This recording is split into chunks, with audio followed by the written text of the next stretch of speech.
We've just spent a week in isolation, and even though there are some really lovely things about having all that extra time with your family, we've played lots of soccer, we've played build box forts, we've built forts over the fence, we've done all sorts of things in between, feeling a bit average here and there.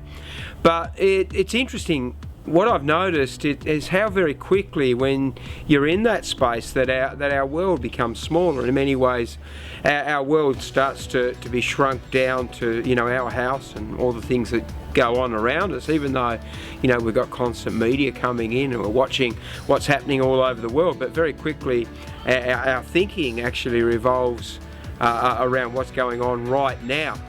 And it's interesting, the way that Jesus interacted with people. He certainly called people personally. At the beginning of Matthew, you see him go through, and he calls people by name, and he asks them to follow him, and they have this very personal revelation and this personal relationship with him. But Jesus is much more than our personal Saviour. As powerful as that is, and it's the most amazing gift that he's given us, but he calls us to more. And as you read Matthew, you find that he starts his ministry by saying the kingdom of heaven is near. And basically he wasn't talking about heaven as being some place in outer space, some place that, you know, is out there somewhere. He said it's actually near. And he was talking about the kingdom, and of course the kingdom needs a king, and Jesus was saying, well, I'm the king of a brand new kingdom, and it's near, and it's the kingdom of heaven, and it's not out there somewhere. It's actually as near as we choose it to be.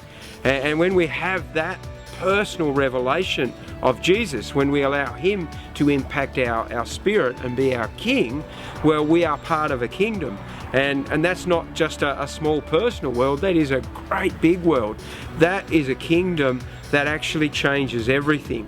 So in days where sometimes things can feel small, and obviously a revelation of Jesus is very personal, but our calling is to something very, very large, something that makes a huge difference, something that has changed the world, has changed history.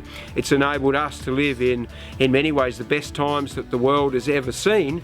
And you know, Jesus isn't finished yet. He's doing amazing things, and we who choose to be in his kingdom get to be part of it. So let's remember, our world, even though it's very personal, it's also very large. Look forward to seeing you in church. We've got Greg Jones with us this Sunday. Pastor Greg and Heather are going to be down from Burnie to be with us, and we're really looking forward to that. So join us in person if you possibly can. If you're still isolating or whatever, well, of course you can catch up online. But I look forward to seeing you soon.